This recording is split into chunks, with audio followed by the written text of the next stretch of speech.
पुण्यश्लोक श्री छत्रपती शिवाजी महाराज की जय। धर्मवीर श्री संभाजी महाराज की जय।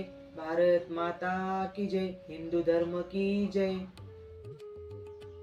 प्रकरण तिसरे, पिलू पुन्हा घरट्यात। शके 1588च्या ज्येष्ठ शुद्ध द्वितीयेला महाराज शंभूराजासह आग्र्याच्या नजरकैदेत अडकले.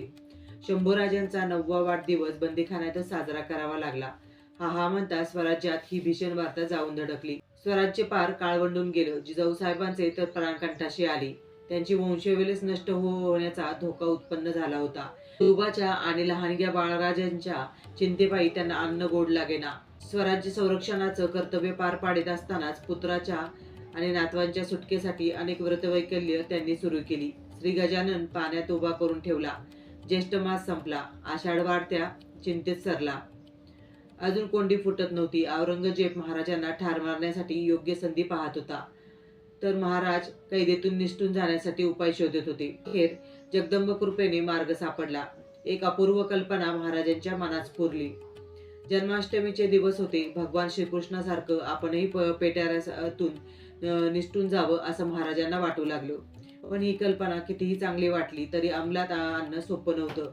कारण 24 तास जागते पहारे होते. मुलूक पायाखालचा नव्हता. स्वराज्य जीवाभावाची माणसं शेकडो मैल दूर होती. इथली भाषा वेगळी, संस्कृती वेगळी, रस्ते अपरिचित, सर्व दूर शत्रू पसरलेला. पावला पावलावर मृत्यू आवासून उभा होता. त्यामुळे निसटून जायचं तर अतिशय काळजीपूर्वक योजना आखावी लागणार होती. अत्यंत विश्वासातील मंडळींनाच जवळ ठेवावं लागणार होतं. मुख्य म्हणजे या विश्वासू मंडळीत निदान 1-2 तरी स्थानिक माहितीगार आवश्यक होते. तेही या कानाचं त्या कानाला सांगणार नाहीत अशा खात्रीचे. जगदंब कृपेने अशी 2 माणसे मिळाली, कवी कलश आणि कायस्थ सक्सेना. महाराजांनी या 2 उत्तर हिंदुस्थानी माणसांना चाकरीत ठेवलं. आग्र्याच्या कैदेत कवी कलश आणि कायस्थ सक्सेना, तसेच दत्ताजी पंत, रघुनाथ पंत, निराजी पंत आणि हिरोजी फर्जत इत्यादी उत्सर्गा समवेत महाराजांच्या गुप्त चर्चा सुरू झाल्या. सावधपणे योजना आखली गेली. आपल्यासोबत आणलेला लवाजमा महाराजांनी आधीच दक्षिणेत रवाना केलेला होता. निवडक मुत्सद्दी व सेवकच फक्त जवळ होते. योजनेबर हुकूम जन्माष्टमी उत्सवाप्रित्यर्थ मिठाईचे पेटारे फकीर, बैरागी इत्यादींना वाटण्याची परवानगी महाराजांनी औरंगजेबाकडे मागितली आणि ती मिळाली. कवी कलश आणि कायस्थ सक्सेना आता कामाला लागले. रोज सकाळ संध्याकाळ मिठाईचे पेटारे महाराजांच्या निवासस्थानातून बाहेर पडू लागले. श्रावण वद्य द्वादशी शुक्रवार दिनांक 17 ऑगस्ट 1666 दुपारी 4 वाजता बादशाह आणि त्याचे सर्व अधिकारी जुम्मा मस्जिद नमाज पढण्यासाठी गेले. त्याचवेळी महाराज शंभूराजांसह पेटाऱ्यात बसून सुखरूप बाहेर पडले. कवी कलश, कायस्थ आणि सक्सेना गावाबाहेर 3 कोसांवरती ठरलेल्या ठिकाणी हे पेटारे घेऊन गेले. तिथे ताज्या दमाचे घोडे ठेवलेले होते. स्वार होऊन महाराज शंभूराजांसह मथुरेकडे दौडत सुटले. निराजी पंत, दत्ताजी पंत, राघोमित्रा आणि बाजी जेदे, कवी कलश आणि कायस्थ सक्सेना हेही त्यांच्यासोबत मथुरेला गेले. वाट कवी कलशाच्या पायाखालील असल्याने काळजी नव्हती. तिकडे कैदेत हिरोजी फर्जंद महाराजांचा वेश परिधान करून झोपलेला असल्यामुळे पहारेही बेसावध होते. मथुरेला मोरोपंत पिंगळ्यांची बहीण लक्ष्मीबाई काशीपंतांना दिलेली होती. निराजीपंतांच्या या कुटुंबाशी परिचय होता. मथुरेला पोहोचताच कवी कलश निराजीपंतांना घेऊन काशीपंतांच्या घरी गेले. धोक्या टाळण्यासाठी काही दिवस शंभूराजांना त्यांच्याकडे ठेवावे अशी महाराजांची इच्छा होती. काशीपंतांनी ते मान्य केले व शंभूराजांसह महाराज आता काशीपंतांच्या घरी आले. महाराजांना त्यांच्या सुपूर्द करीत महाराज म्हणाले, आपण आपल्या देशात जाऊन पोचलो म्हणजे तुम्हास पत्र व जासूद पाठवतो. तुम्ही राजपुत्रास घेऊन देशात सर्व सुकुटुंबानिशी गेणे. तुमचे सर्व प्रकारे चालवू. शंभूराजांना काशीपंताकडे ठेवून महाराज निराजी पंत आणि राघोमित्रांसह बैराग्यांच्या वेशात राजगडी परतले. कवी कलश आणि कायस्थ सक्सेना हे उर्वरित मंडळींच्या सुटकेसाठी आग्र्यात परतले.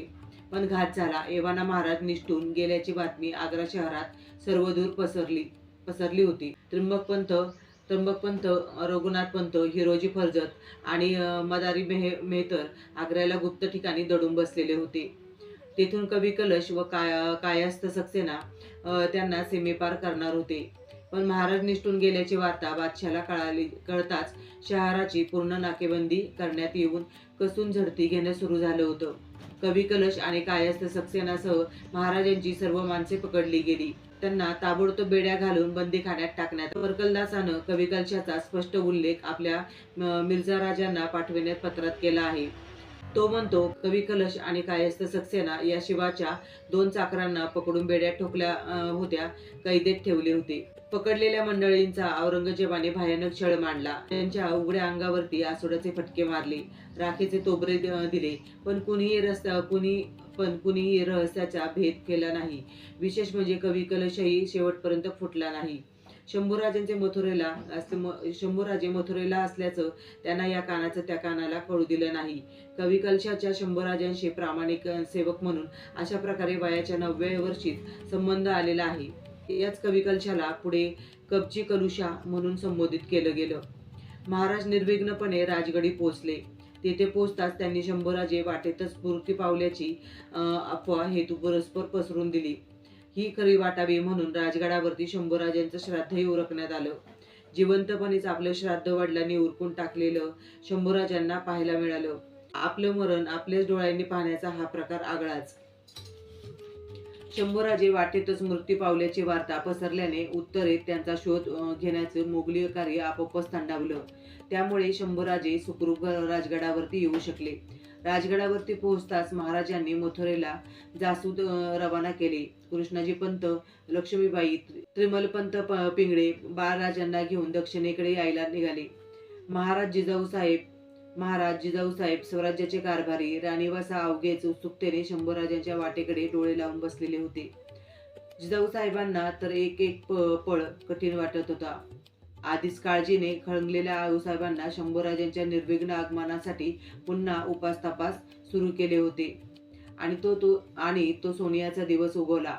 मार्गशीर्ष शुद्ध पंचमी, शके 1588 मंगळवार दिनांक 20 नोव्हेंबर 1666 शंभूराजांना घेऊन मथुरेची मंडळी राजगडावरती दाखल झाली. शंभूराजांना पाहताच राजगड आनंदला. सनई चौघडा वाजू लागला व साखऱ्या वाटल्या गेल्या. तोफा दुमदुमू लागल्या. महाराजांच्या डोळ्यात आनंदाश्रूची दाटी झाली.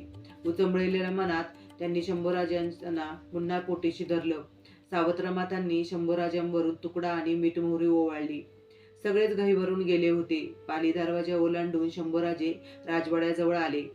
आता त्यांना ओढ लागली ती आजीच्या भेटीची. तसेच धावत ते आजीकडे निघाले. वाड्यात जिजाऊ साहेब त्यांची वाट पाहतच होते.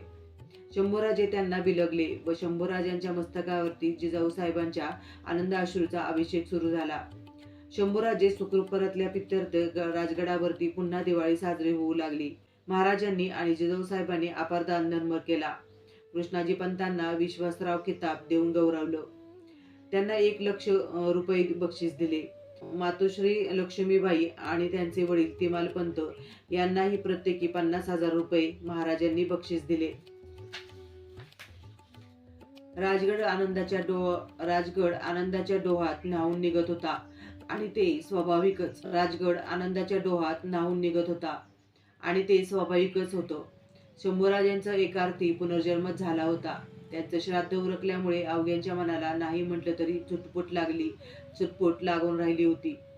पण महाराज म्हणाले, त्या आठवणींनी बादशाहच गाफील व मुलाच्या शोधाविषयी निष्काळजी न बनवतो तर सारखी धरपकड होत असलेल्या बिकट रस्त्यानं 2 महिन्याच्या अवधीत शंभूराजे गडावरती येऊन पोचणं कठीण झालं असतं. कसंही का असेना शेवट गोड झाला होता.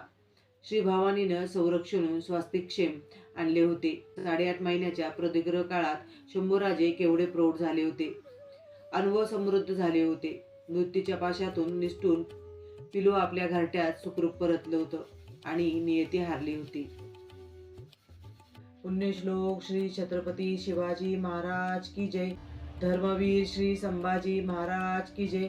भारत माता की जय. हिंदू धर्म की जय.